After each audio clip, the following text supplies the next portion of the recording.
Hello again! I'm back, and I thought my days of discussing Ironwood were done, but half my fortnightly portion of the rent paid later, and here we are! Anyway, as usual, I want to thank my wonderful backers for making these episodes possible. Links below. So, today our goal is to address not whether or not Ironwood's actions were villainous, but whether or not RWBY signalled why Ruby and Co did distrust him, i.e. not what informed their decisions, but if what informed them was communicated clearly. First and foremost, I want to say I feel they conveyed this very effectively, and will outline here why, though for a more detailed essay, check out the link below. It is awesome.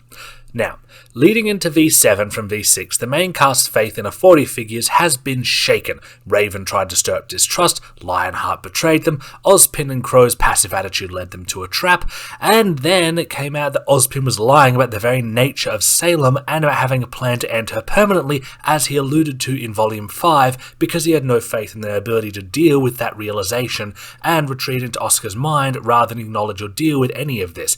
And then Crow spent the rest of the volume spiraling into self-destruction. None of this is helped by Cordovan mostly being a pain for the joys of being a petty tyrant until Riardi knocks some sense into her, and the volume highlighting all of these issues with Ruby emphasizing that they will be the ones making the plans, not Crow, because he just wants to give up, but she is welcoming if he wants to help. The only adults who are any help consistently are Maria, Saffron and Terra, and they more or less engage with the kids as equals, i.e. either listening to and otherwise collaborating with them, even in situations where they did provide guidance. But these are all relatively minor exceptions to the cascade of disappointment, and thus they are starting V7 in a bad place with authority figures. This isn't helped by the Elysian fleet being deployed aggressively, as noted by Atlas native Weiss, further emphasized by the fear that Atlas authorities will take Weiss back to her abusive father, and it's ultimately Weiss who suggests they keep their distance from Elysian forces. What's more, the worldly Maria completely agrees. This is before we even touch the ground.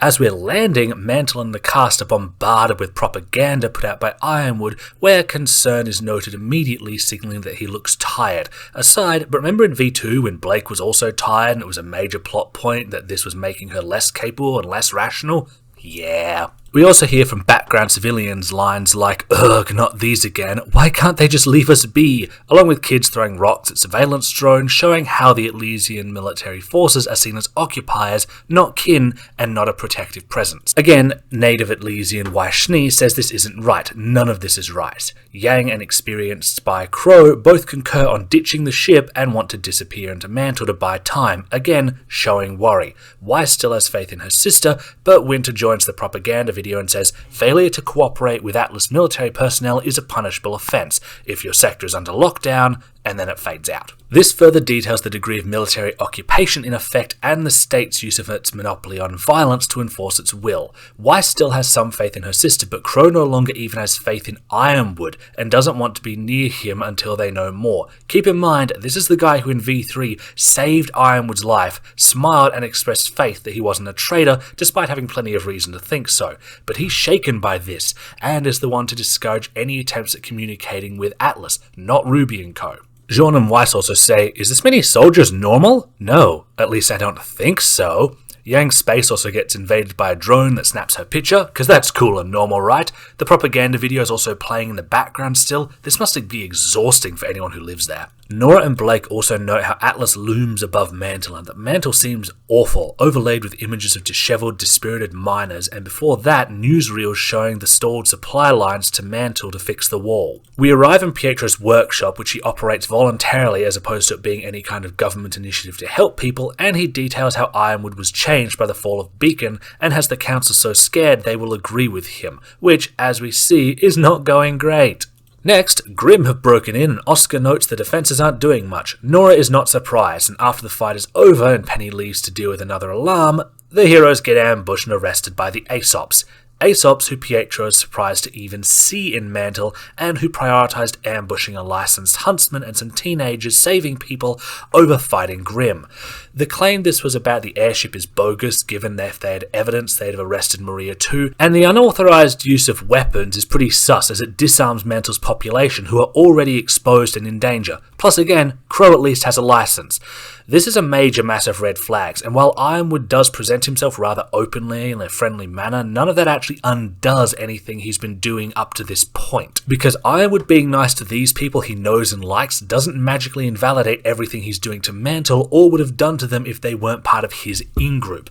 Ironwood does present these draconian measures as temporary over systemic, laughs off the theft and returns the relic, inviting them into his confidence and even admits that he doesn't seem trustworthy.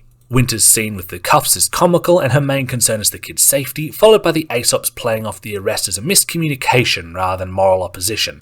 Also, prior to seeing Ironwood, we were further softened to him by Forrest being presented as more of an oaf, while also getting info on the Happy Huntresses and their fight for better conditions in Mantle. This all offsets the bad first impression, but doesn't erase it, and the group is clearly disquieted and off balance in their manner throughout this, with Yang being the most blunt. This is all part of RT's game to make sure the twist of Ironwood's full tilt into villainy feels like a twist while still laying all the groundwork and details for the audience.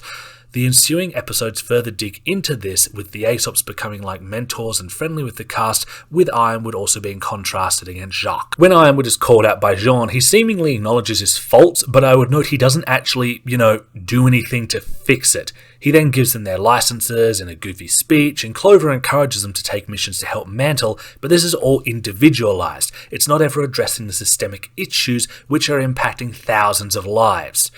The cast also begin to express doubt about continuing to hide things from Ironwood here, but others note that they will tell him when confident he can handle it, and also that nothing about the first episode has fundamentally changed. A fact we are then reminded of when Watts noted that Mantle's security system remains totally neglected, letting him casually kill people with traffic collisions and cover Tyrion's tracks. Also, while Jacques' a bastard, his role as opposition to Ironwood is basically tragic. The worst person you knew made a great point. In Volume 4, he highlights the harm an embargo would do and that Ironwood is becoming a dictator, to which Ironwood just says Jacques should stay on his good side then.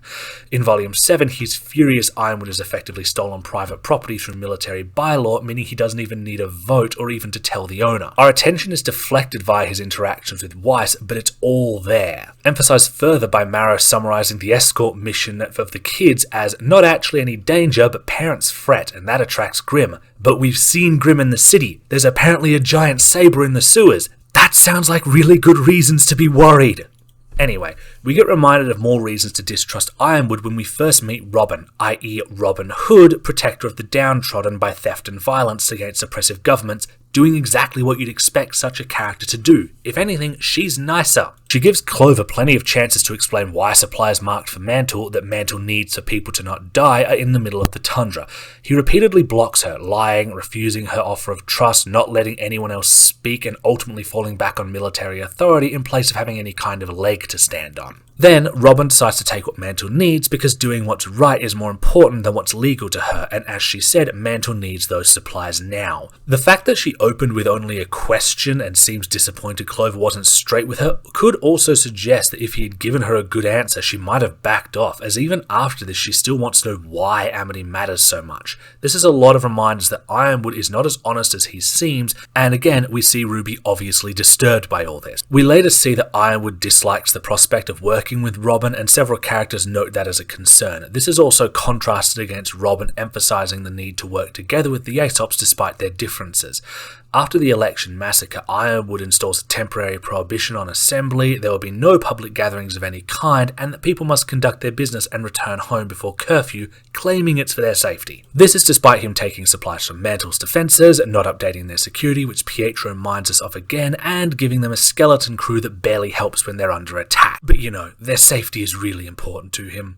This also leaves Robin with no means of campaigning or organising for Mantle in a civilian capacity, leaving her to steal and redistribute materials for Amity back into Mantle, which leaves Ironwood kicking around the idea of martial law and dismissing Mantle as a few city blocks in front of the cast. Nora argues vehemently against this and his claims that he or Atlas are sacrificing anything when he's foisted the entire burden onto Mantle, with the only thing he's sacrificed being a good reputation down there. Ruby also highlights that he's playing into Salem's hands by squeezing Mantle mantle, which is entirely accurate. As Tyrion said in Volume 6, if General Ironwood comes to his senses and calls upon aid from Vacuo, all may be lost for us. Ironwood's not outplaying her with these tactics, he's being played like a cheap kazoo. He follows this up not by really changing anything except demanding Robin Hill in custody, as her thefts have also led suppliers in Mantle to refuse to sell to Ironwood until he fixes the wall, causing operations to stall, and he intends to use her to make Mantle comply. On this blackbagging mission for Ironwood, Blake and Yang also have a back and forth on telling Ironwood. Yang feels they might be letting Ironwood into a fight without all the details, which she feels is not better than Ozpin bringing them into a war under false pretenses, while Blake reminds us of all the bad stuff Ironwood's been doing too, i.e. the embargo, the military presence, the restrictions on assembly, and his general penchant for overreaction. They end up agreeing to try and resolve things peacefully with Robin, but she has none of the knowledge they do, and so while intrigued, remains suspicious and wants the truth.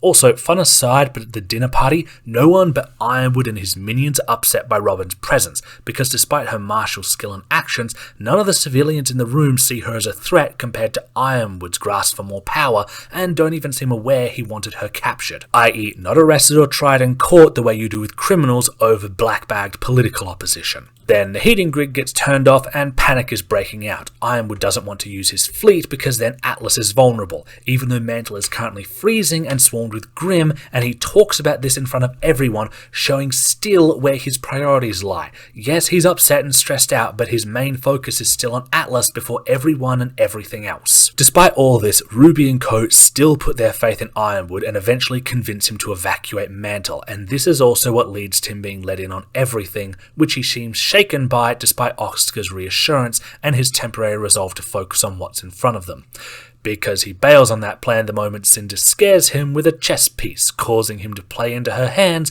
by sending Winter to rip out Freya's soul so he can access the staff, an act which Cinder is watching and comments on when she sees Winter run inside. She knows exactly what he's doing. I would also note that when Ruby confronts him on this stuff with growing concern about his behaviour, he doesn't mention Salem as a concern but Hazel. Salem's not on his radar, but Winter was already on the move. Salem's arrival capped off his spiral into total villainy. It didn't cause it, because he had already started with making moves to abandon Mantle and do a coup before she even showed up. Conclusion, we get a multitude of stark impressions regarding Ironwood and his handling of things in V6 alone, let alone his earlier behaviours, especially in V4, and is frequently contrasted against self-serving bastards like Jacques, but none of Jacques' arguments about his misdeeds are actually wrong. The main cast frequently express uncertainty about his stability or reliability to do the right thing given his past behaviour, using outright examples from what we've seen in the show, while in other parts are also shown being charmed by his on-the-surface positive sides and debating telling him. It's an ongoing conversation where his negative behaviours are brought up between them or to his face constantly throughout the volume. So yes, I would say that the show communicates his negative deeds, their impacts, and the characters' concerns regarding it rather well. And that's all she wrote. Thanks for tuning in. If you would like to help support these episodes and get early access to scripts, videos and stories, please hit up my Patreon linked below. If you'd like to commission 3D art, follow the link to my Ko-fi or Twitter and we can chat. Thanks for stopping by.